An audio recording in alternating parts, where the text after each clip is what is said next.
What is Pac'n, everybody? For everybody listening that can't view, that's not on YouTube or TikTok or Twitter or wherever else you're viewing me, Instagram, I got a new haircut. Wow, look at that haircut, Jack. You see this haircut? I see it. Dude, shout out to the barbers out there. Shout out to the barbers. Barbers don't get enough love, do they? Bro, barbers don't get enough love. Shout out to some barbers, bro. I've been hearing some wild stuff. How much do you pay for a haircut? 40. That's not bad. I pay $35. That's not bad. I give them a $10, $5, $7 tip. Bro, I heard some people pay their barber $100. What? Where? Dude, and I know some barbers that are charging $60. What? Bro, I said $100 a haircut? And those are cash only. Cash. I'm like, $100 a haircut?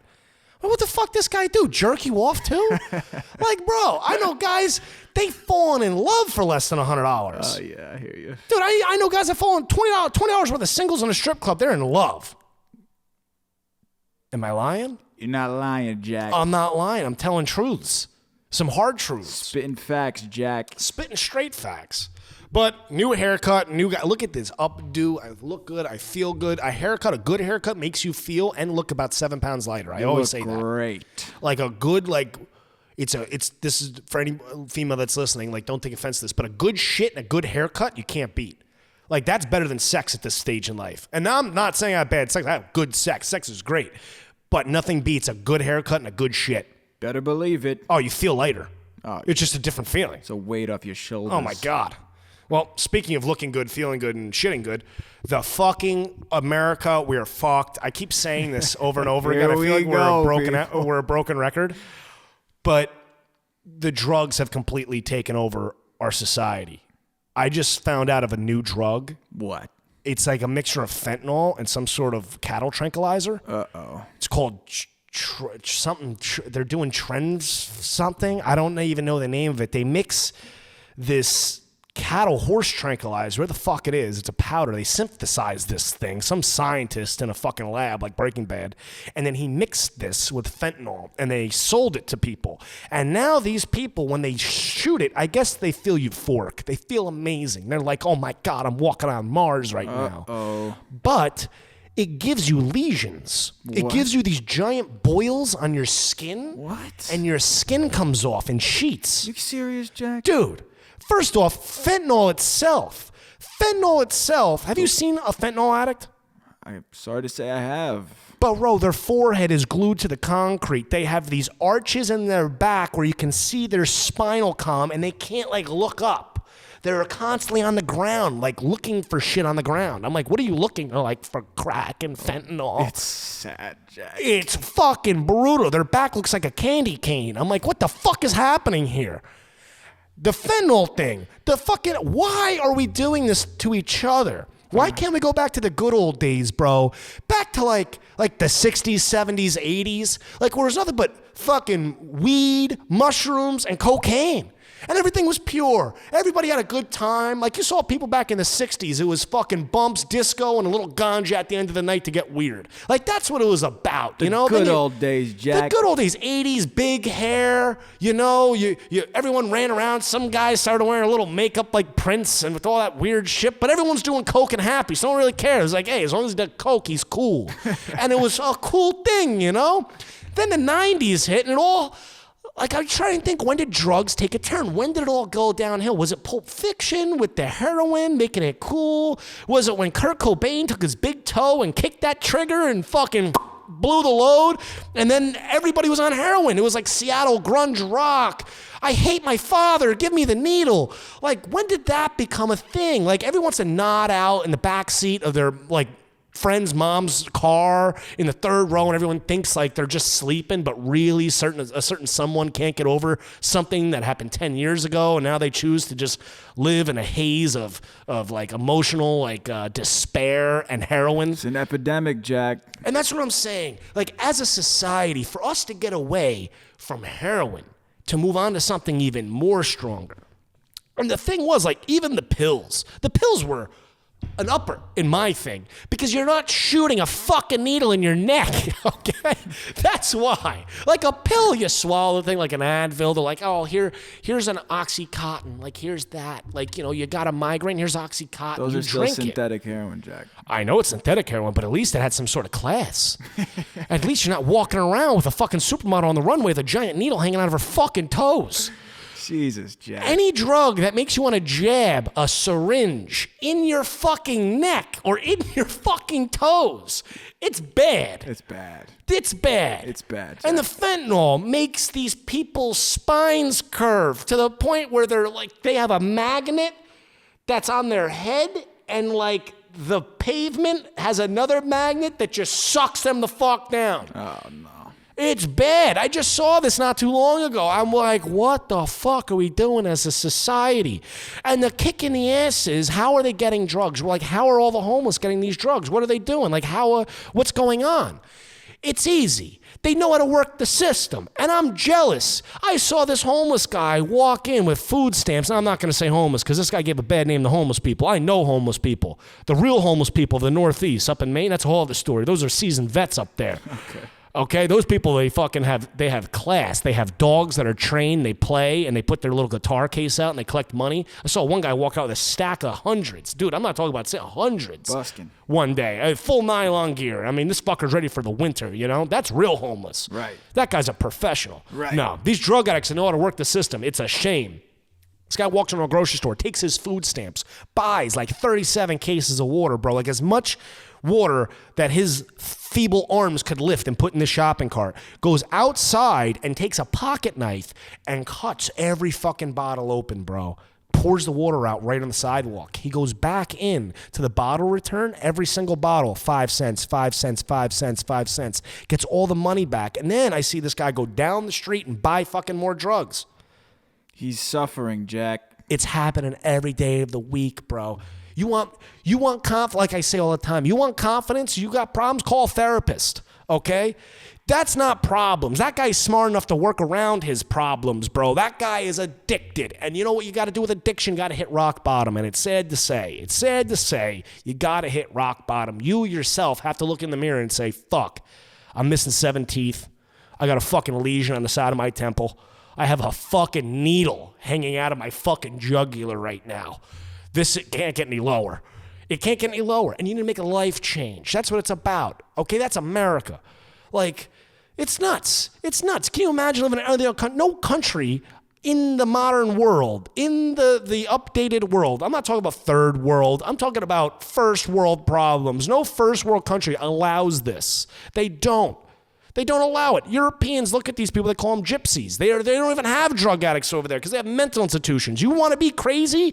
You're like, I'm crazy, bro. Don't fuck with me, dude. I'll stab you. You do that shit in Europe, the guys with the white suits jump out with the fucking straitjackets and they're like, hey, buddy, you want to come to a nice room? It's got pads and there's coloring.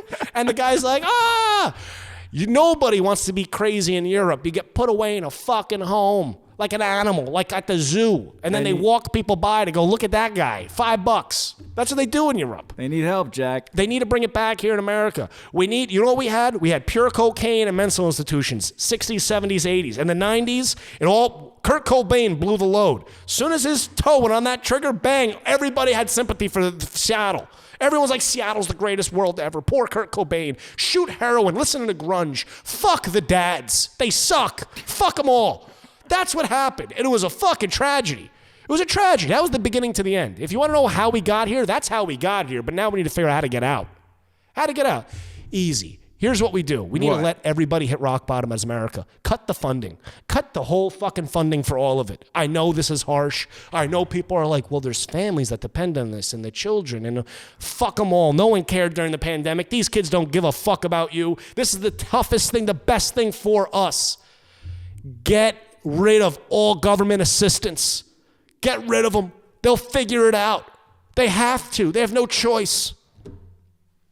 And the next topic. Jack.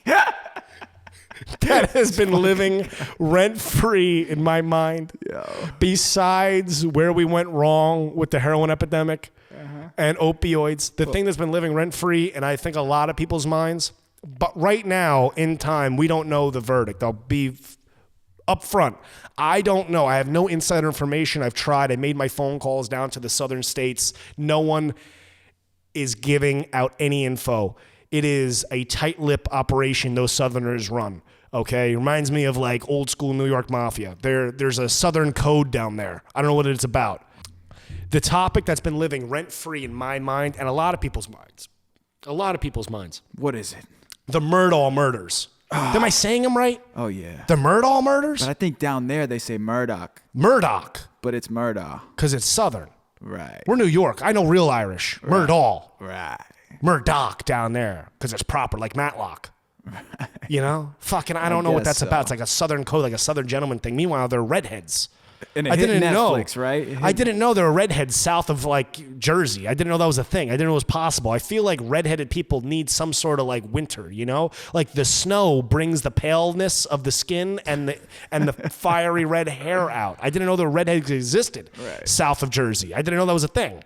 Right. But apparently, if you don't know and you haven't, if you live underneath a rock like Patrick Starr, the murders that happen in South Carolina by, what's this guy's first name? Is it Patrick? I think Patrick Murdaugh. No, not Patrick Murdaugh. The Murdaugh murders.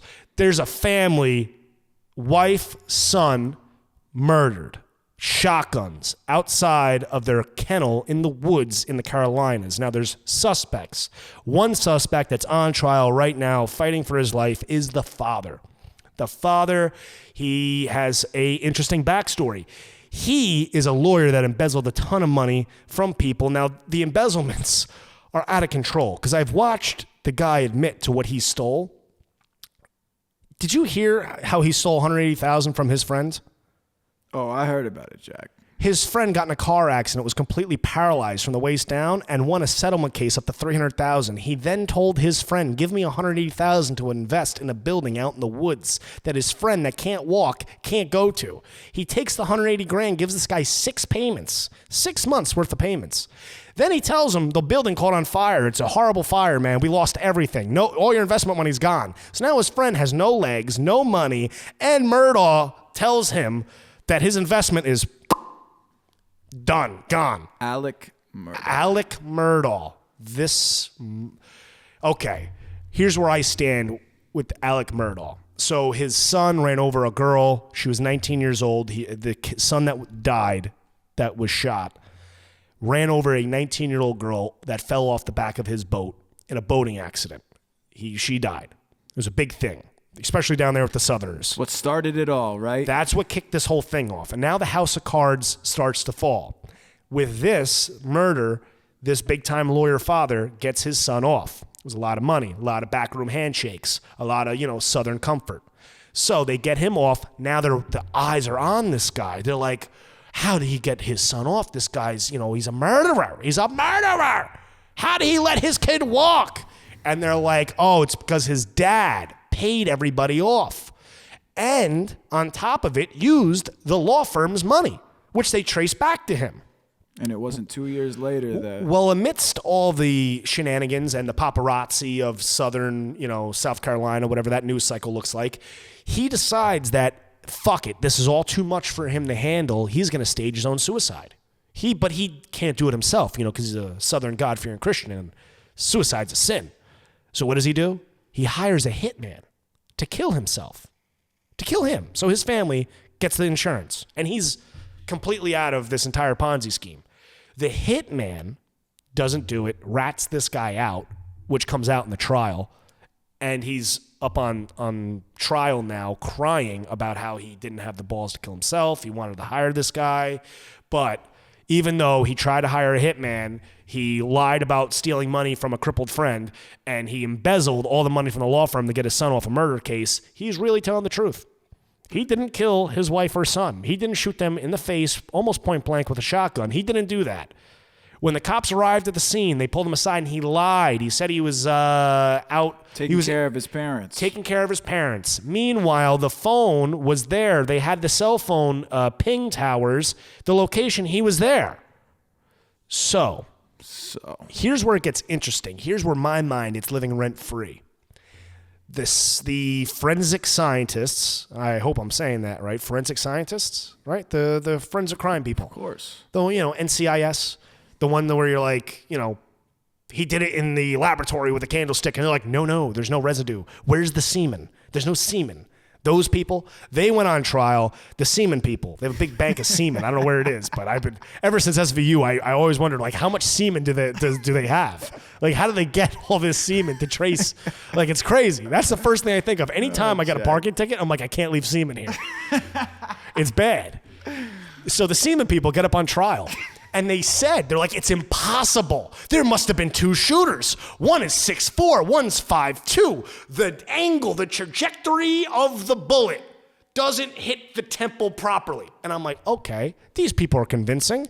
And this guy, the one thing that does make sense to me, not as a joke, as a real thing, this guy did blow up his entire life. I mean, he was getting away with his Ponzi scheme, with embezzling money and everything else. He was getting away with it. The only thing that was the outlier that brought this whole house of cards down was his son's boating accident.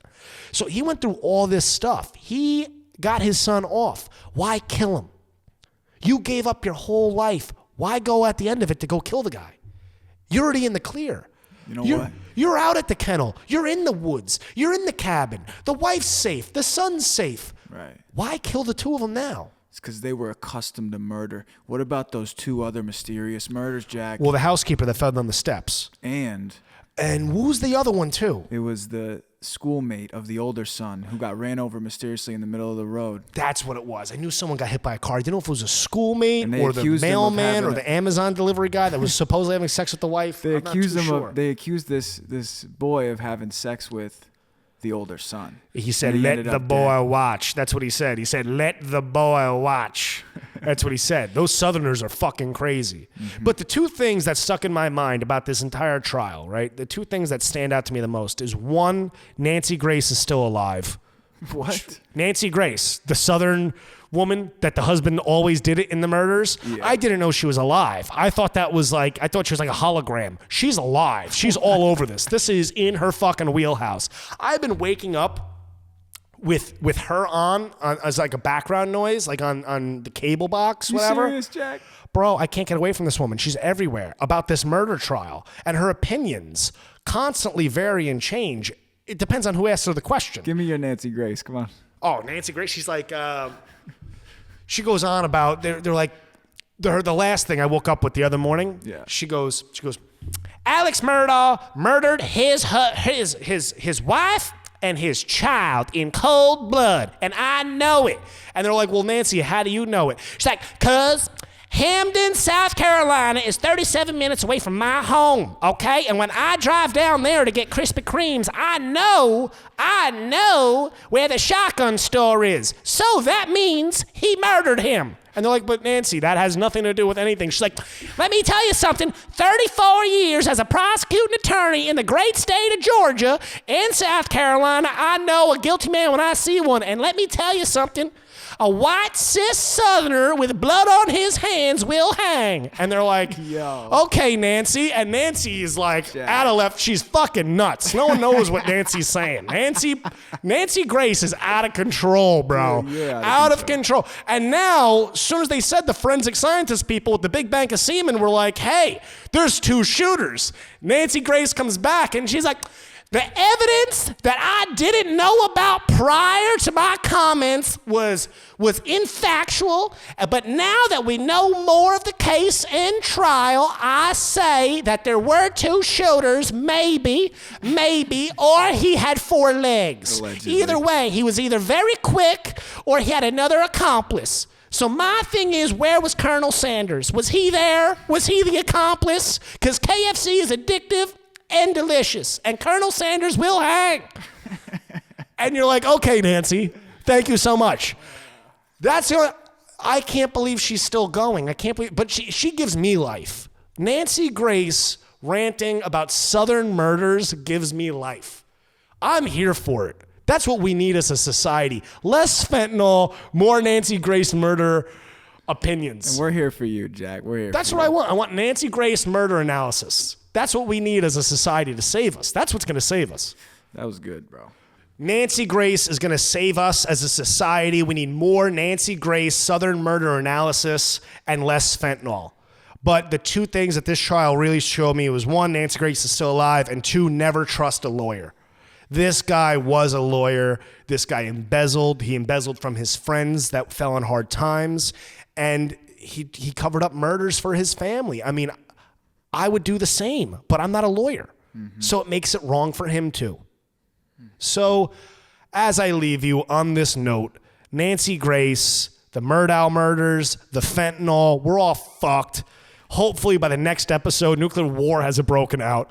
And as always, all proceeds from the East Palestine t-shirts, all the money that we're making off those, it's definitely going to East Palestine. We're not there. We're not even close to Ohio, but it will go to those people. Thank you for your donations. Thank you for your time. And as always, health, wealth, and happiness.